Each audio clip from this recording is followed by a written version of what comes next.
la saison 1 de cette série étrangère a généré un tel engouement que l'un de ses acteurs aurait demandé $1 million par épisode pour la saison 2 attendue impatiemment sur Netflix. À ce jour, aucune série n'a été vue plus que Squid Game sur Netflix. Forcément, pour les membres de la distribution, ce serait l'occasion de renégocier leurs revenus à l'approche de la saison 2. D'après les informations révélées par le média Alkpop, Lee Young-jae, interprète de Soon-Ji-in dans Squid Game, aurait demandé une révalorisation de son salaire pour les futurs épisodes de la série sud-coréenne. S'il touchait environ 220 000 € par épisode lors de la première salve, il aurait demandé à Netflix la somme d'$1 million par épisode pour la saison 2 de Squid Game, soit environ 920 000 €.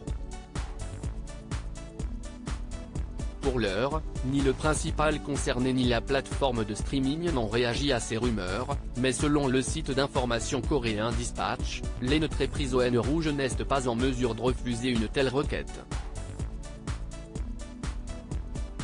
Netflix n'a pas encore réagi aux rumeurs sur le salaire de Lee Young-jae pour Squid Game. Selon le site Dispatch, Netflix ne peut pas se permettre d'ignorer la demande de Lee Young-jae. Lee Young-jae a demandé à Netflix d'obtenir une garantie substantielle de plus d'$1 million par épisode, précise le média coréen. Il est vrai que Lee Young-jae prête ses traits au personnage principal de la saison 1 de Squid Game et sans lui, la saison 2 ne peut pas exister. De plus, il n'est certainement pas sans savoir que la série a généré 900 millions de recettes à Netflix et qu'en raison de son contrat, le créateur de Squid Game n'a presque rien touché. Si Lee Young-jae ne convient pas d'une clause liée aux bénéfices de la saison 2, il s'assurerait ainsi au minimum $1 million par épisode. Lee Young-jae a-t-il appuyé le casting de Choi Sung-han, ancien membre de Big Bang Top ? Récemment, Netflix a dévoilé le nom des nouveaux acteurs attendus dans la saison 2 de Squid Game. Parmi eux, on retrouve Choi Sung-han, plus connu en tant que membre du groupe de K-pop Top.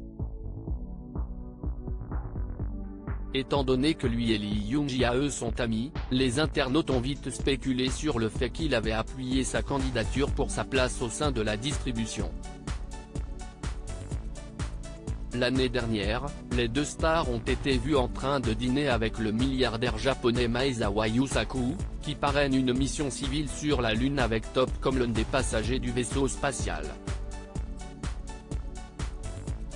S'ils se connaissent bien, l'interprète de Soon-Ji-in ne serait pas impliqué dans son casting.